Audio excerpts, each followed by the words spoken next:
Kesehatan manusia itu bukan hanya menyangkut fisik, tapi juga mental.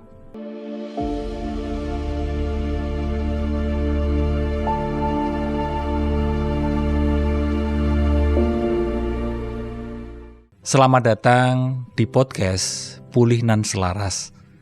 Bersama saya, Aji Santoso Putro. Lewat podcast ini, saya akan bercerita, termasuk membacakan cerita dan pertanyaan dari teman-teman terkait kesehatan mental dan pemulihan batin. Lalu, saya mencoba menanggapinya sebatas yang saya pelajari dan alami ya.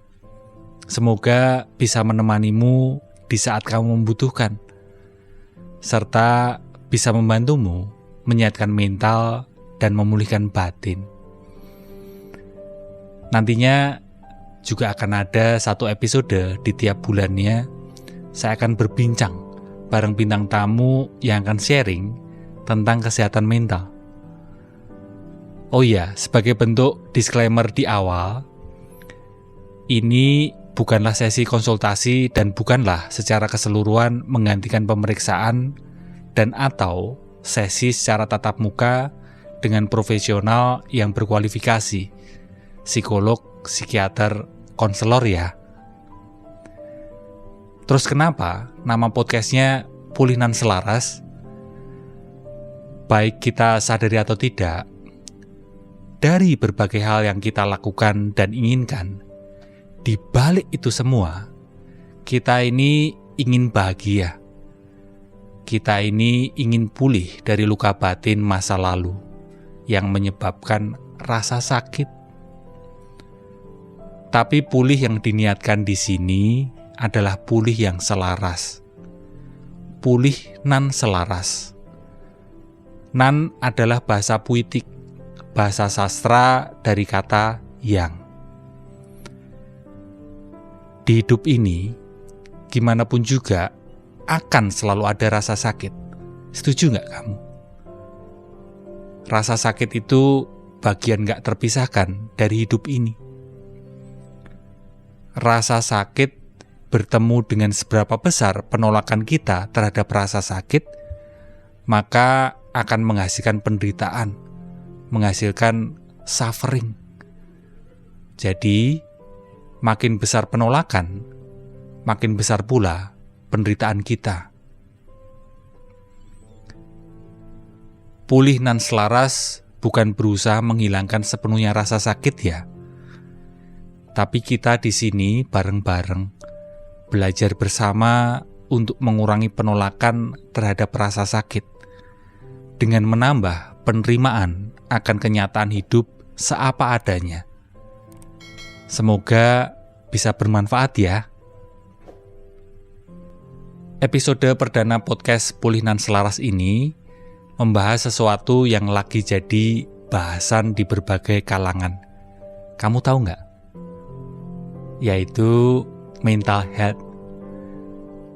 Ngomong-ngomong, sebenarnya apa sih mental health itu?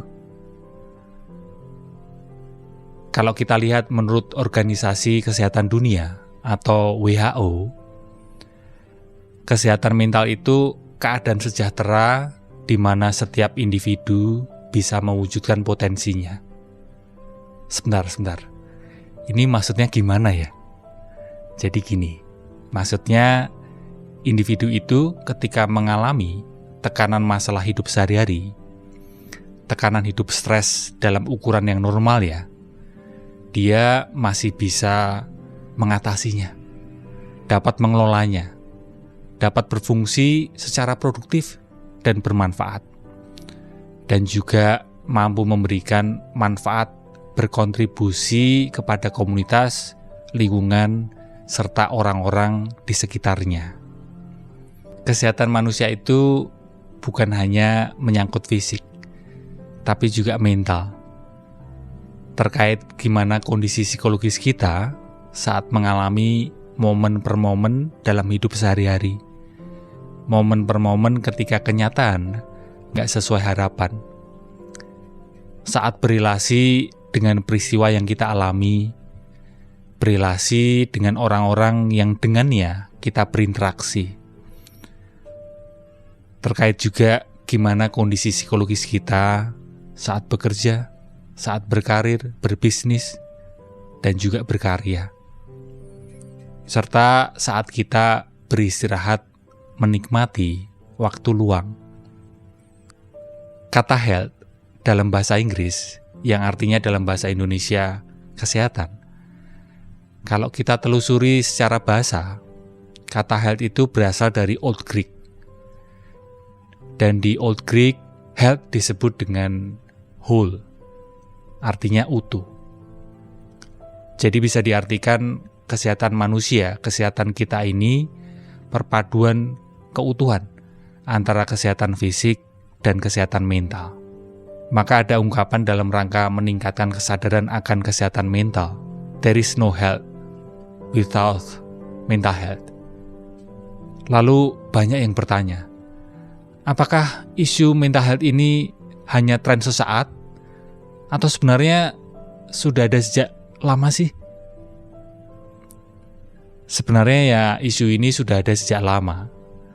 Hanya saja dulu kita ini masih kekurangan informasi. Sehingga kesadaran akan kesehatan mental kita juga masih sangat kurang. Masalah mental, bahkan gangguan mental, dulu kita anggap sesuatu yang wajar. Kamu ngalamin nggak? Dulu kondisi begitu kita anggap nggak perlu mendapat perhatian. Kondisi seperti itu dulu bukan masalah yang serius. Jadi ya kita lalu merasa nggak perlu ditangani sebaik mungkin. Udahlah, biarin aja. Ya, itu dulu. Tapi saat ini, isu mental health dengan adanya internet, sosial media, berlimpahnya informasi tentang kesehatan mental, ditambah adanya pandemi beberapa waktu lalu, bikin kesadaran mengenai isu ini jadi naik dibanding sebelumnya. Meski ya tetap masih kurang sih. Tapi isu ini disebut jadi tren. Iya, jadi tren itu baik. Ketika jadi tren, maka makin banyak orang yang sadar akan isu mental health ini. Tapi kalau sebatas tren, maka kalau udah nggak jadi tren, ya isu ini akan turun. Untuk itu, kita ini perlu menyadari persoalan kesehatan mental bukan hanya sebatas tren, tapi sebaiknya menyehatkan mental ini adalah sebuah kebutuhan. Kamu setuju nggak?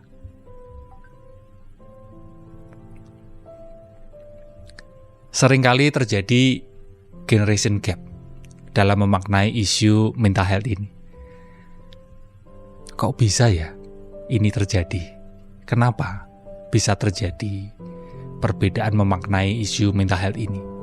Karena satu sisi, ada generasi tua yang kurang informasi tentang kesehatan mental dan yang mengglorifikasi kerja keras. Sukses pokoknya adalah segala-galanya. Nggak menyadari adanya toxic sukses. Generasi tua ini akan cenderung abai terhadap kesehatan mental. Reaksinya menyikapi persoalan kesehatan mental. Ini misal ya, temennya atau anaknya cerita tentang kondisi mentalnya, biasanya generasi ini akan bilang, ngapain sih? Lemah, kamu manja. Atau akan bilang makanya jadi orang itu bersyukur, makanya imannya dipertebal, deketin diri ke Tuhan. Atau bilang kalau hidup ini ya kalau mau sukses, mau nggak mau, suka nggak suka, ya memang harus gitu. Harus mengorbankan kesehatan mentalmu, dan sebagainya. Tapi sisi sebaliknya, ada generasi muda yang berlebihan informasi tentang kesehatan mental, tanpa benar-benar memahaminya. Dan karena merasa hidupnya semakin gak pasti, merasa semakin bising, semakin ramai, tapi sekaligus merasa kesepian dan kebingungan. maka tanpa sadar menggunakan kondisi mentalnya sebagai tempat untuk berlindung. Menggunakannya sebagai identitasnya, tanpa sadar jadi ekspresi egonya. Generasi muda ini akan cenderung lebay terhadap kesehatan mental. Reaksinya menyikapi persoalan kesehatan mental biasanya terus dikit-dikit dikaitin sama kesehatan mental. Misal ini ya, self-diagnose. Aku ini bipolar, anxiety disorder, dan sebagainya. Padahal ya bisa jadi yang terjadi sebenarnya dia hanya lapar atau masuk angin. Atau dijadiin sebagai alasan untuk lari dari tanggung jawab. Atau jadi kesempatan biar mendapatkan perhatian sebanyak-banyaknya. Karena kita manusia ini kan memang begitu suka mendapat perhatian ya. Kamu ngerasain juga nggak? Dan kita ini sangat ketakutan kalau nggak ada yang memperhatikan. Generasi tua dan generasi muda ini masing-masing punya ego generasi. Merasa generasinya lah yang paling benar, paling oke, paling keren. Apa akibatnya? Ya tentu saja akibatnya dua generasi ini sering konflik menyikapi kesehatan mental. Padahal yang sebenarnya dibutuhkan adalah komunikasi. Generasi tua nggak sepenuhnya benar, generasi muda juga nggak sepenuhnya benar. Untuk itu kita ini perlu belajar di tengah, belajar nggak keduanya.